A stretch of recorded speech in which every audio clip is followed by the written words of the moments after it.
Hola, ¿qué tal? ¿Cómo les va? Soy Andrés Oppenheimer. Gracias por estar con nosotros. ¿Cómo se deportan a 11 millones de personas de Estados Unidos? ¿Cómo se separa a millones de padres de sus hijos? ¿Y está suavizando el candidato republicano Donald Trump su propuesta de crear una fuerza de deportación para expulsar del país a 11 millones de indocumentados? Estas son las preguntas que han estado en boca de todos en los últimos días, después de que Trump se reunió por primera vez con un grupo de latinos que él llamó su Consejo de Asesores Latinos, y luego de que el propio Trump dijo que podría suavizar su postura sobre la inmigración y comenzó a enfatizar que si gana las elecciones, su primera prioridad será deportar a los indocumentados que hayan cometido crímenes. O sea, dejó entrever por primera vez que podría no deportar a millones de indocumentados que no son criminales.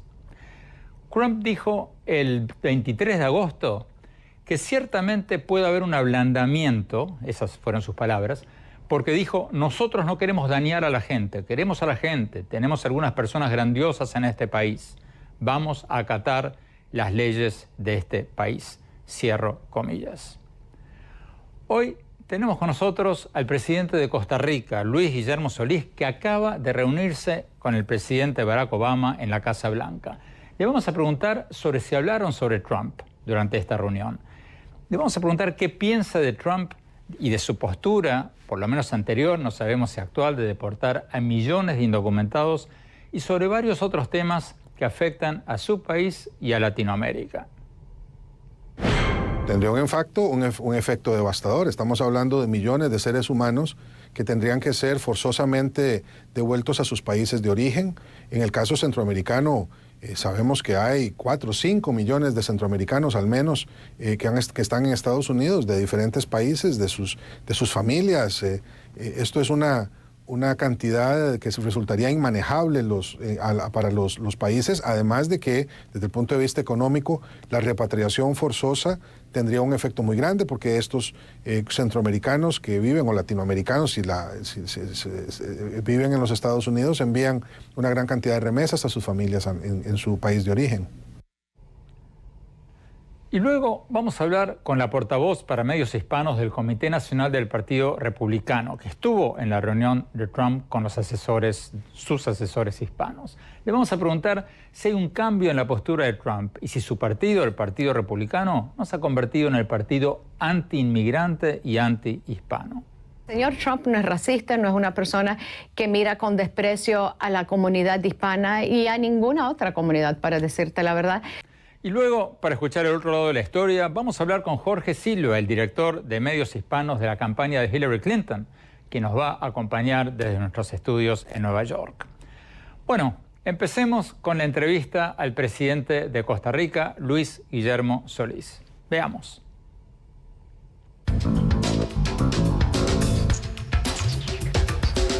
Presidente Luis Guillermo Solís, muchas gracias por estar con nosotros.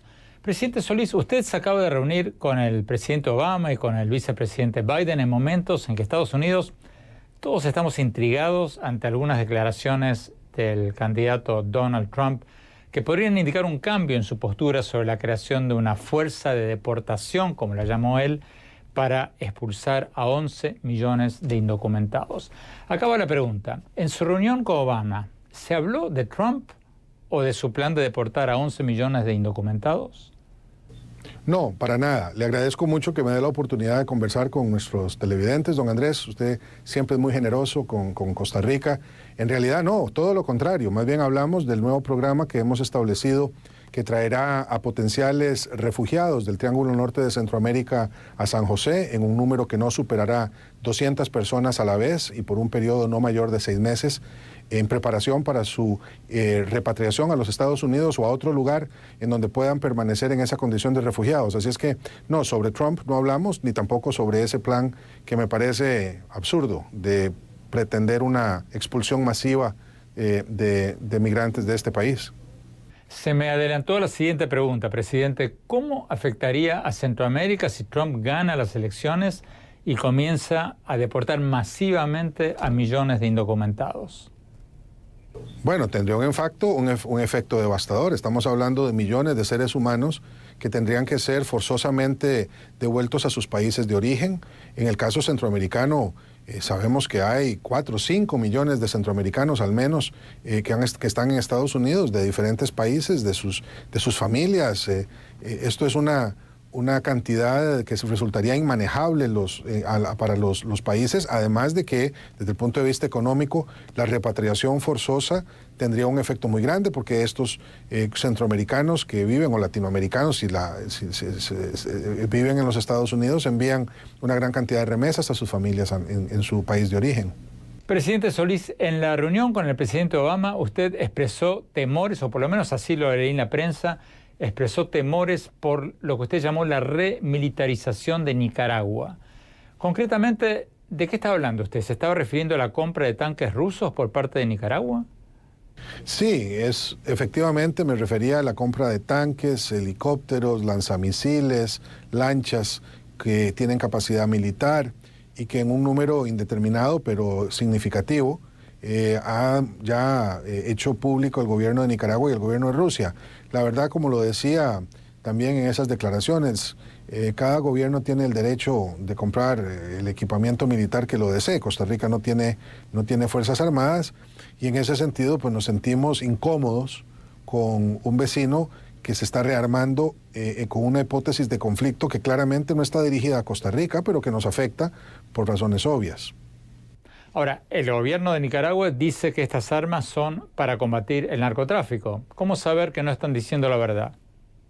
Pues mire, por el tipo de armamento. Nosotros también estamos combatiendo el crimen organizado, y lo que utilizamos pues son lanchas, helicópteros, aviones, radares, pero no tanques. Usamos las fuerzas especiales de policía, que parecen ser suficientes. Nicaragua tiene una de las policías reconocidamente más profesionales de Centroamérica, y me parece que no requieren de tanques para luchar contra el narcotráfico. Eso sería propio de una condición que no existe en Centroamérica, como la que uno podría imaginar en el Oriente Medio, en el marco de guerras internas e internacionales de gran volumen. ¿Qué armas se está comprando a Nicaragua?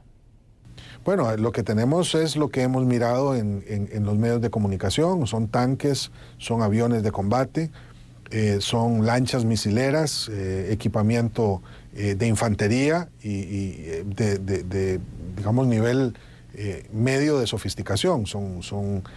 Pero, presidente, usted también acaba de recibir armas de Estados Unidos, acaba de recibir un paquete de ayuda militar. ¿Qué le diría al gobierno de Nicaragua si el gobierno de Nicaragua dice que ambas partes se están armando? Bueno, que es que no es ayuda militar la que hemos recibido, es absolutamente civil y va a ser utilizada por nuestras fuerzas de policía.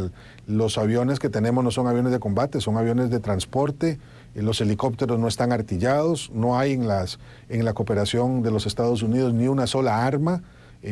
Todo es para control terrestre, costero y aéreo de nuestro espacio nacional, sin que ninguna de estas aeronaves sea militar. No hay punto de comparación, ni tampoco en los montos de la asistencia. Es una asistencia que para Costa Rica es muy importante, es la más importante en al menos 30 años que hemos recibido de Estados Unidos, pero no es militar.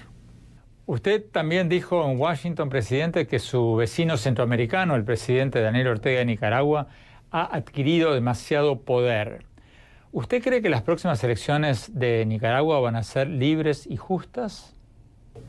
Bueno, precisamente hice esa observación porque yo creo, como demócrata, que en las elecciones uno tiene contendores, tiene múltiples partidos, tiene observadores internacionales que declaren fehacientemente limpias esas elecciones, tiene una población informada que parte de una posibilidad de escoger la información que recibe de diferentes medios. Y lo que hemos visto en Nicaragua es todo lo contrario, es un gobierno que descalifica a la oposición, que le impide participar, que limita las posibilidades del pluralismo electoral. Entonces, me parece que en esas condiciones, pues las elecciones tienen un valor que no es el que usualmente asociamos con el desarrollo democrático. ¿Cómo definiría usted al gobierno de Nicaragua? ¿Es una dictadura o un somocismo sin Somoza o una democracia híbrida? ¿Cómo definiría usted ese gobierno? No, mire, yo prefiero no ponerle apellidos al gobierno de Nicaragua porque todavía el proceso electoral no se ha realizado, porque no sabemos cómo van a terminar los recursos que han sido interpuestos ante las autoridades judiciales del país, y porque la pura verdad es que cada pueblo resuelve junto con su gobierno la forma como quiere organizarse. Pero lo que sí digo es que ese gobierno, en esas condiciones, va a limitar significativamente la posibilidad de la oposición de participar. Y si no hay oposición porque ha sido inducida su no participación, pues eso no dice bien de la naturaleza democrática del gobierno que presuntamente lo es. Si no hay cambios y las elecciones se realizan sin oposición, ¿entonces sí habría una dictadura? Pues mire, yo no sé porque la definición de dictadura generalmente prescinde totalmente de elecciones, ni siquiera elecciones hay. Y hemos visto en América Latina durante las últimas décadas, usted ha sido uno de los estudiosos que más lo ha señalado, cómo los procedimientos democráticos han sido utilizados con el fin de establecer mecanismos de gobierno autoritarios. Yo no quisiera, por lo tanto, adelantar criterios respecto a la naturaleza de ese régimen, pero claramente sería muy cuestionablemente democrático un régimen que surja de un proceso electoral amañado o en el de no exista oposición realista.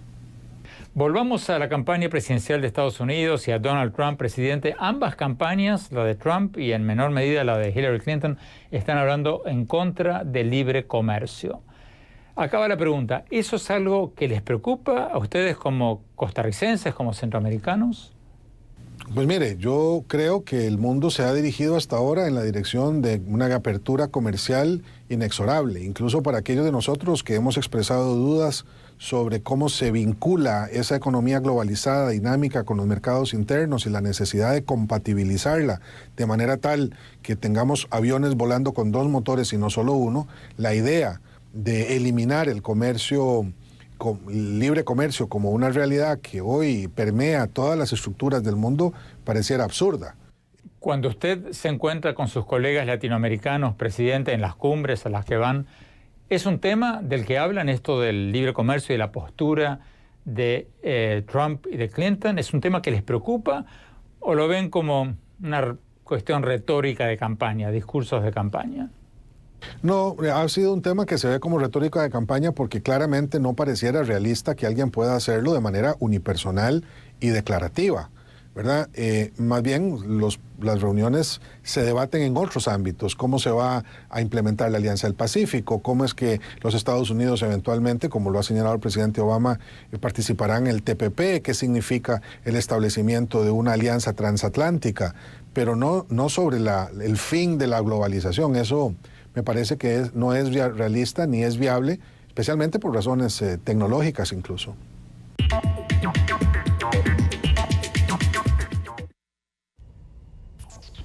Tenemos que ir a un corte. Cuando volvamos, vamos a ver lo que nos dijo la vocera del Comité Nacional del Partido Republicano cuando le preguntamos si su partido, con Trump a la cabeza, no se ha convertido en el partido antiinmigrante. Ya volvemos.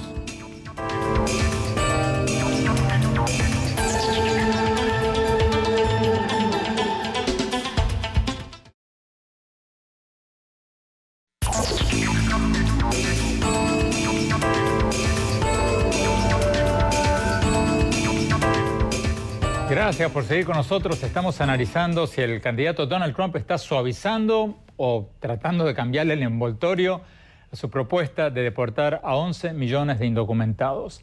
La pregunta surgió después de que Trump se reuniera por primera vez con un grupo de latinos que él llamó su Consejo de Asesores Latinos. Y luego de que el propio Trump empezó a enfatizar que si gana las elecciones, su primera prioridad será deportar a los indocumentados que hayan cometido crímenes. O sea, dejó en el aire la pregunta de si hará lo mismo con aquellos que no han cometido crímenes, que es lo que venía diciendo en toda su campaña. Veamos lo que nos dijo al respecto Helen Aguirre, la vocera del Comité Nacional del Partido Republicano. Veamos.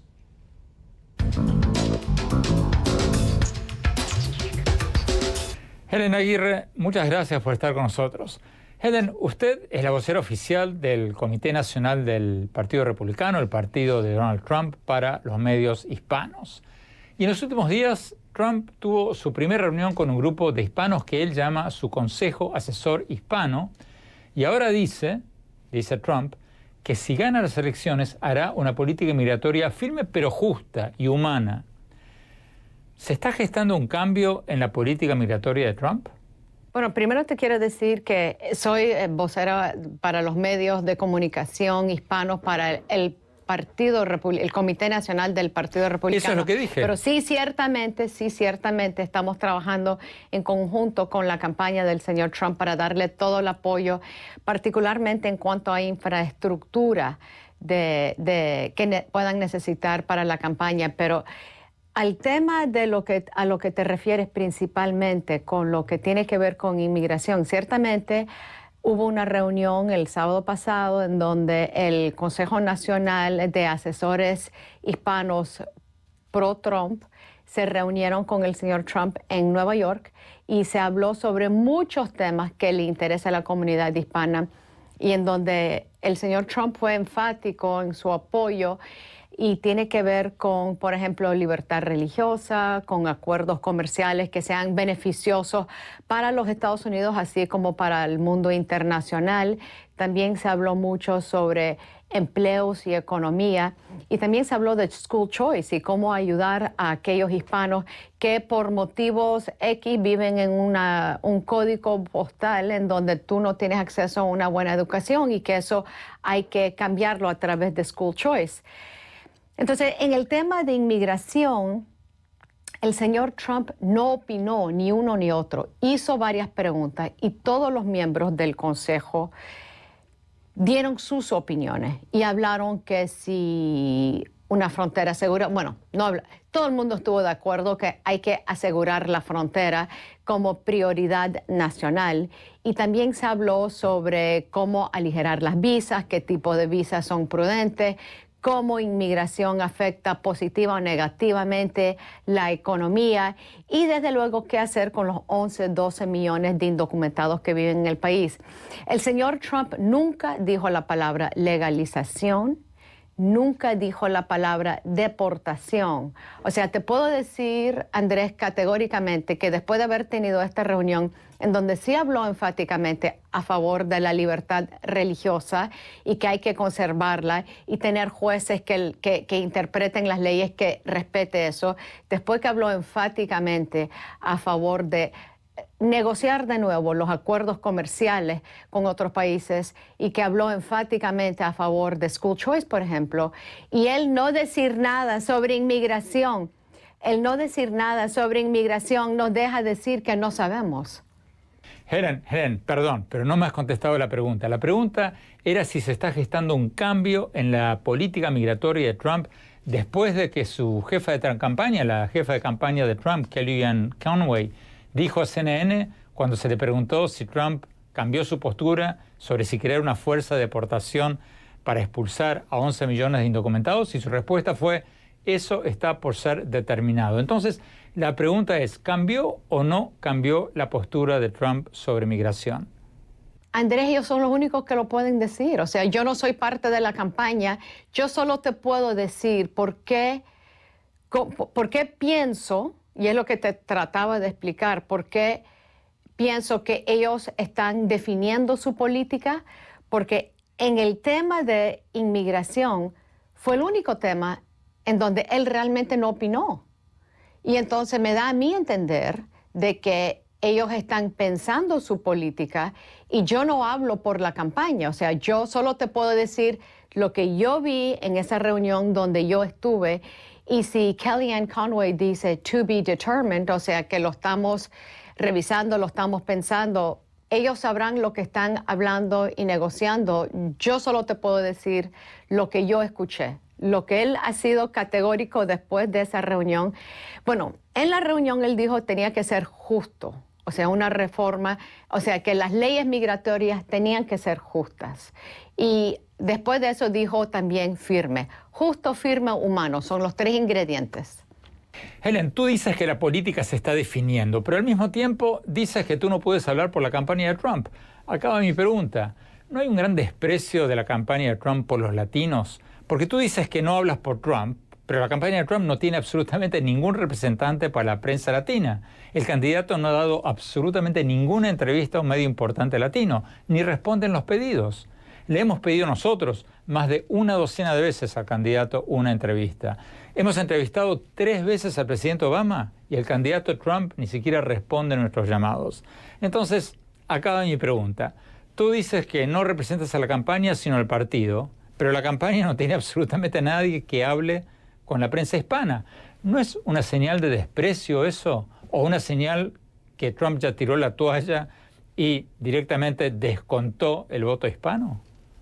No, o sea, para decírtelo, ellos tienen Brian Lanza, que es mexicano-americano, que está encargado de lo que llaman surrogates, de los voceros en la campaña, y él trabaja con personas que son de habla inglesa y no de habla inglesa, o sea, con hispanos también, que es una posición muy importante que tiene un mexicano-americano en esta campaña.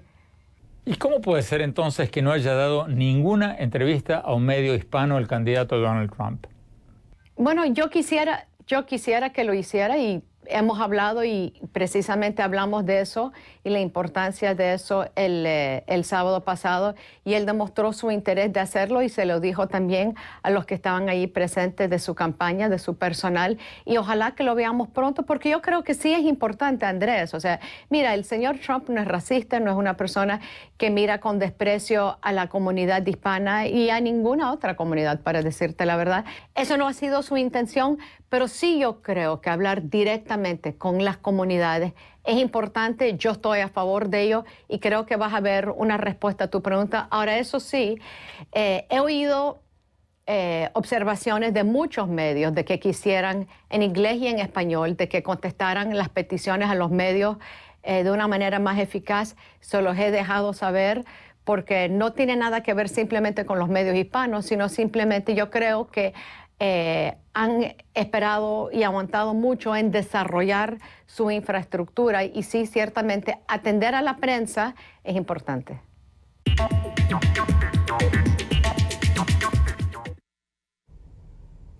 Vamos a Nueva York. Jorge Silva, rápidamente antes de ir a un corte, la misma pregunta que le hacíamos a Helen Aguirre. Desde el punto de vista de ustedes, desde la campaña de Hillary Clinton, ¿hay un cambio en la política migratoria de Trump o no? Bueno, definitivamente depende de qué día esté hablando y quién esté hablando, porque a veces dicen que no hay y a veces dicen que sí, que están cambiando, que están suavizando su postura. Entonces, ¿cuál es la lectura de ustedes? Al margen de que pueda haber inconsistencias en lo que dice un día y el otro. ¿Por qué está? Adelante.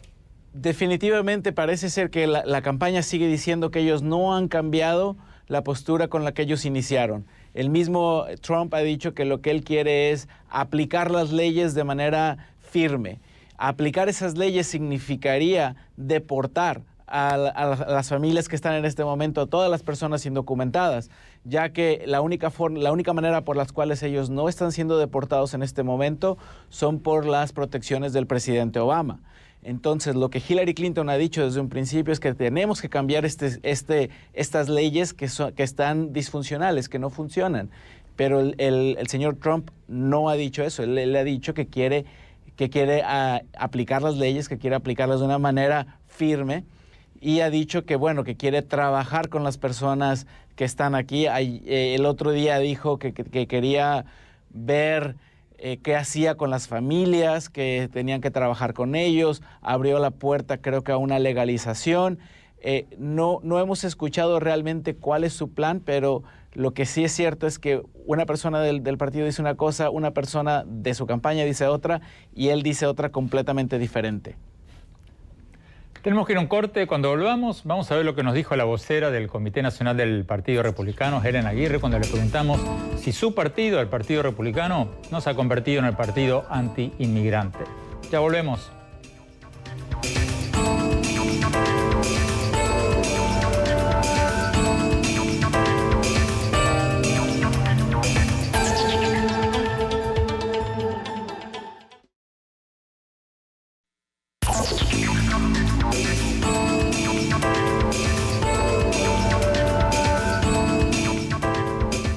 Gracias por seguir con nosotros. Estamos analizando si el candidato Donald Trump está dándole marcha atrás a su propuesta de deportar a 11 millones de indocumentados para tratar de aumentar su reducidísimo, minúsculo apoyo entre los votantes latinos. Seguimos con la entrevista con la vocera del Comité Nacional del Partido Republicano, Helen Aguirre. Veamos lo que nos dijo.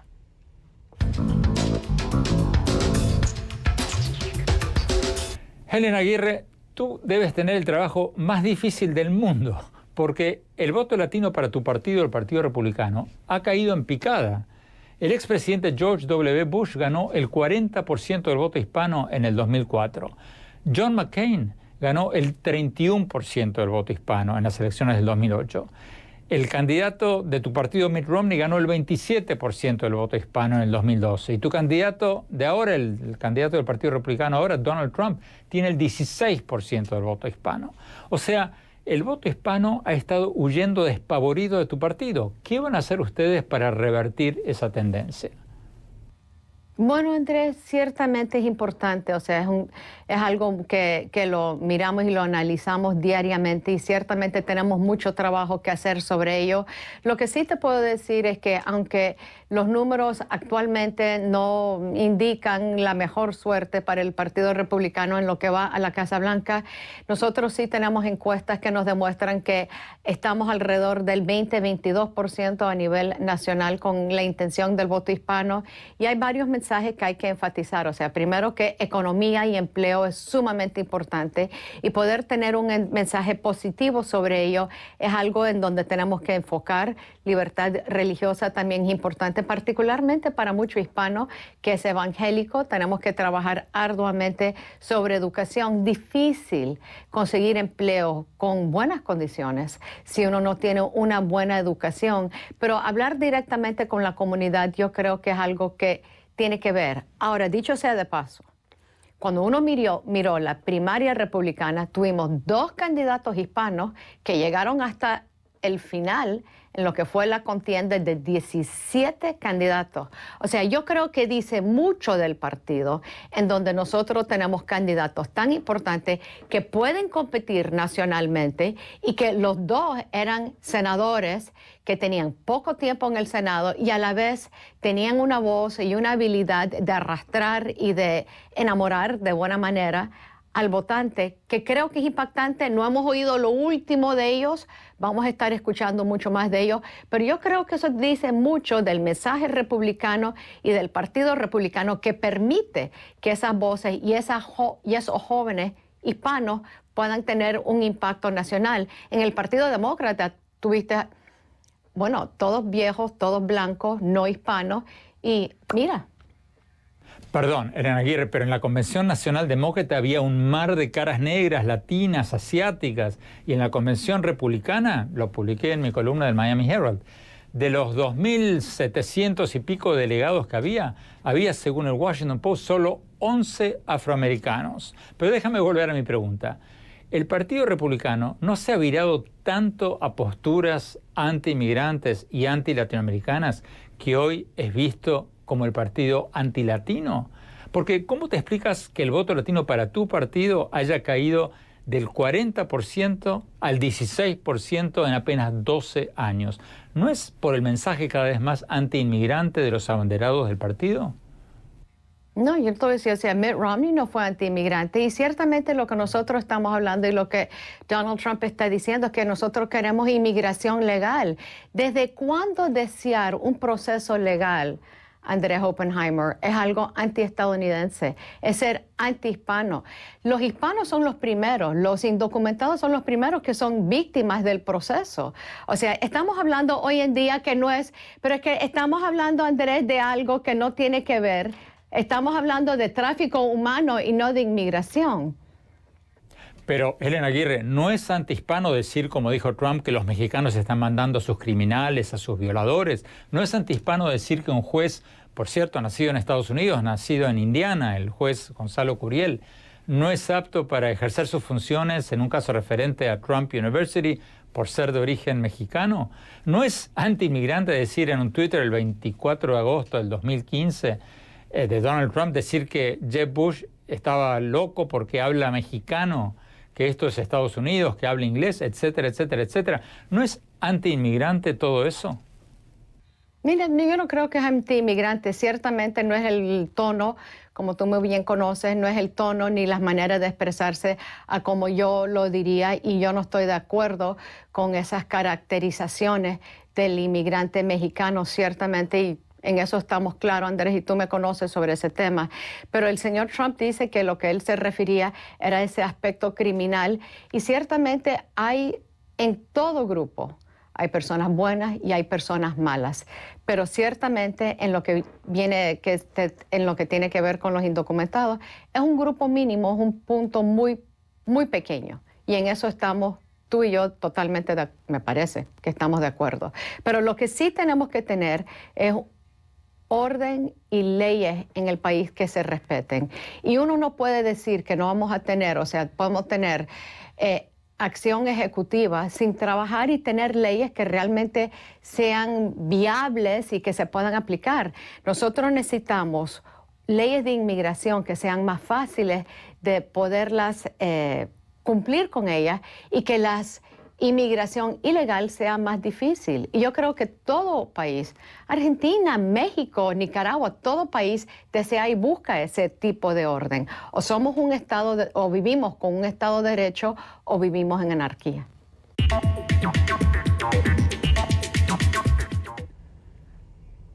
Vamos a Nueva York. Jorge Silva, vocero de la campaña de Hillary Clinton. Jorge, en un bloque anterior le preguntábamos a Helen Aguirre, la portavoz del Comité Nacional del Partido Republicano, ¿por qué Trump no da entrevistas a medios hispanos? Te hago la misma pregunta a ti. ¿Por qué la tienen a Hillary Clinton tan custodiada? Porque, como le decíamos a Helen Aguirre, el presidente Obama nos dio 3 entrevistas, 2 durante su campaña y 1 como presidente. ¿Por qué la tienen tan custodiada a Hillary Clinton que no da entrevistas con medios hispanos? Al contrario, Andrés, hemos estado trabajando con tu equipo para tratar de coordinar una entrevista durante mucho tiempo, pero Hillary Clinton le ha dado 300 entrevistas simplemente este año a medios locales y nacionales. Pero una estrategia de nuestra campaña es enfocarnos en medios locales, incluyendo prensa hispana. Ese es gran parte de mi trabajo. Cada vez que vamos a estados clave como Nevada, como Colorado, tratamos de guardar tiempo para que ella hable con la prensa hispana local, porque ellos le van a preguntar de las cosas que les preocupan a ellos localmente. Y afortunadamente estoy trabajando para una candidata que tiene la apertura con la prensa hispana y que también conoce muy bien de la política y sabe muy bien lo que ella quiere implementar y cómo beneficiaría a la comunidad hispana y cómo beneficiaría a la comunidad hispana de ese estado. Entonces, nos hemos enfocado bastante en hablar con prensa local. Es algo muy importante para nuestra campaña, pero también Hillary Clinton cuando tiene tiempo, ha dado bastantes entrevistas a medios nacionales, y vamos a continuar trabajando para poderla coordinar para que puedas hablar con ella finalmente. Bueno, te tomo la palabra, Jorge Silva, porque nos llama la atención. Hillary Clinton tampoco ha dado una conferencia de prensa en más de 260 días. Y llama la atención porque ¿cómo puede ser que una candidata con tanta experiencia, porque tiene muchísima más experiencia de la que tenía el presidente Obama cuando hacía su campaña, cuando estaba en la posición en que ahora está Hillary? O sea, qué raro que Obama sí haya hablado con nosotros, que no éramos prensa local, éramos prensa nacional, y Hillary no lo haga. Pero pasemos a otro tema. ¿Tiene Hillary Clinton el voto hispano en el bolsillo? O sea, ya está totalmente... Puede ser que no le interese tanto hablar con medios hispanos porque considera que ya tiene ese voto consigo. No, para nada. Nosotros estamos luchando día a día por el voto hispano. Estamos trabajando constantemente. De hecho, nuestra campaña es una de las campañas en la historia de las campañas presidenciales con más operaciones hacia el voto latino que ha habido. Nuestro esfuerzo para atraer al voto latino, para hablar con la comunidad latina, es sin precedentes. Y Hillary Clinton se ha sentado a hablar con prensa hispana a través de todo el país. Claro que, como lo digo, enfocamos mucho en la prensa local, y es importante que ellos escuchen, que la gente escuche localmente de la candidata. Y nosotros vamos a seguir hablando con todas las personas que se pueda y vamos a seguir luchando por el voto latino, porque es importante ofrecerles detalles específicos de cómo nuestros planes van a beneficiar a su familia, de cómo nuestros planes económicos están enfocados hacia los latinos, nuestros planes acerca del pago igualitario están enfocados hacia las mujeres latinas, el seguro médico y también una reforma migratoria con camino a la ciudadanía, pero mientras empujamos por eso en los primeros 100 días, va a continuar con estas órdenes ejecutivas del presidente para proteger a las familias de deportaciones. Tenemos que ir a un corte, Jorge Silva. Cuando hablamos quiero volver contigo y quiero preguntarte si crees que hay algo de cierto en estas nuevas teorías que se están recuperando de que Donald Trump podría prescindir del voto latino si consigue suficientes votos blancos anglosajones como para eclipsar el voto latino. Ya volvemos.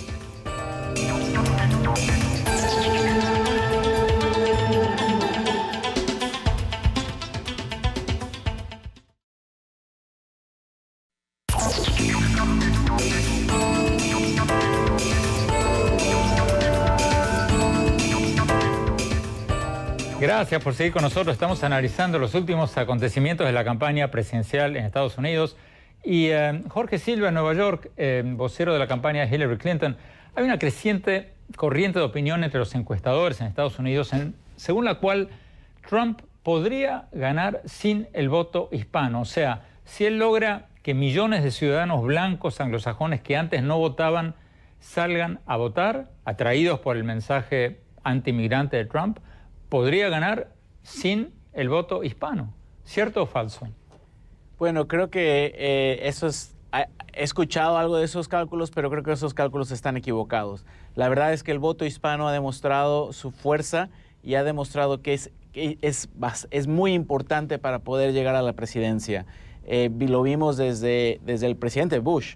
Cuando el presidente Bush llegó a la presidencia gracias al voto hispano, y después lo vimos que el senador McCain y el mismo Mitt Romney no lograron ganar en diferentes estados debido a la falta del voto hispano. Nosotros tenemos muy en claro que el voto hispano es muy importante para nuestra campaña, es muy importante para Hillary Clinton, y sabemos que es imprescindible tener el apoyo de la comunidad hispana. Jorge, la campaña de Donald Trump y el propio Donald Trump van a explotar al máximo todo este tema de los 15.000 emails que un juez ha ordenado que el Departamento de Estado dé a conocer, emails, por supuesto, de Hillary Clinton. ¿Cuál va a ser la estrategia de tu campaña, de la campaña de Hillary Clinton, para evitar que esos emails salgan a la luz días antes de las elecciones y pasen a dominar la agenda política? Bueno, definitivamente nosotros tenemos entendido que esos correos están ya con el Departamento de Estado y que ellos están revisando cuáles son las cosas que son relevantes con el trabajo. Pero recordemos de dónde salieron estos correos electrónicos. Hillary Clinton, ella fue muy clara cuando dijo que ella entregó todo lo que ella tenía en su posesión al Departamento de Estado, y cuando el FBI hizo su investigación encontró estos correos electrónicos que habían sido borrados a través de varios años. El Departamento de Justicia dijo, o el FBI dijo, que ellos no tenían ninguna duda de que Hillary Clinton haya borrado estos correos electrónicos tratando de esconder algo. Entonces, en este momento los tiene el Departamento de Estado, ellos van a hacer su revisión y van a publicar cualquier cosa que ellos crean que es relevante al trabajo. Pero esto vuelve a ser otra de las cosas que Donald Trump está usando para distraer a la gente de que la falta de detalles en sus propuestas y de cómo se está permeando dentro de su campaña este movimiento anti-inmigrante, este movimiento pronacionalista blanco, ahora con la llegada del nuevo jefe de campaña o el nuevo director de campaña, que antes era el director de Breitbart, que es una página de internet que le abre las puertas a estos grupos nacionalistas blancos. Ese mensaje es más importante debería de ser más importante para el pueblo estadounidense que revisar estas distracciones que el mismo Departamento de Estado ha dicho que no se hizo nada indebido y el Departamento de Justicia dijeron que no se hizo nada indebido. Jorge Silva, desde Nueva York, muchísimas gracias. Esperemos tenerte más a menudo en el resto de la campaña. Vamos a un corte y volvemos con mis conclusiones sobre este aparente cambio de política de Donald Trump. Ya volvemos.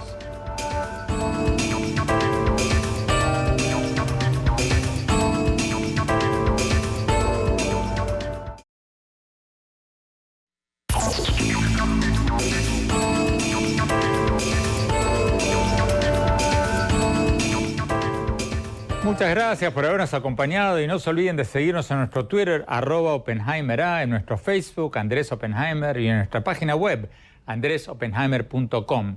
Si se registran ahí van a poder recibir gratuitamente mis columnas del Miami Herald y van a poder ver nuestros más recientes programas de televisión. Les recuerdo la dirección, andresoppenheimer.com. Bueno, mi opinión sobre el aparente cambio en el discurso de Trump, que ahora está dejando de hablar de deportaciones masivas y de una fuerza de deportación para expulsar a 11 millones de indocumentados, y en cambio está hablando de una política migratoria firme pero justa que empezaría por deportar a los criminales, sin aclarar si también deportaría a los millones de inmigrantes que no tienen nada de criminales. Lo más probable es que el nuevo equipo de campaña de Trump, el tercero en muy pocos meses, haya decidido cambiar el discurso no para ganar votos latinos, porque va a ser muy difícil que Trump pueda ganar el voto latino o aumentar su apoyo entre los latinos después de todas las cosas que ha dicho. Después de su famoso discurso de que la mayoría de los indocumentados mexicanos son criminales y violadores, después de su declaración descalificando al juez Gonzalo Curiel por ser de ascendencia mexicana, después de asusar a sus audiencias con su slogan de que vamos a construir el muro, después de amenazar con cortar las remesas familiares de los inmigrantes a sus parientes en México, en Centroamérica, a Trump le va a ser muy difícil darle vuelta a la opinión que tienen la mayoría de los latinos sobre él. Y si algunos se olvidan de sus declaraciones, seguramente la campaña de Hillary Clinton las va a poner en televisión todos los días para refrescarnos la memoria a todos. Entonces, ¿qué hay detrás del cambio del discurso de Trump sobre la inmigración? Lo más probable es que sea una estrategia para humanizar la imagen de Trump ante los votantes blancos, que son a los que le está apuntando Trump para ganar estas elecciones. A muchos votantes blancos anglosajones no les gusta el discurso antiinmigrante de Trump. No se sienten cómodos con un candidato al que muchos acusan de racista. Entonces, Trump necesita ganar esa parte del electorado, sin la cual no va a poder ganar. Porque por el lado de los hispanos y los afroamericanos y otras minorías, se le han cerrado casi todas las puertas. Bueno, muchas gracias por habernos acompañado. Nos vemos la semana próxima.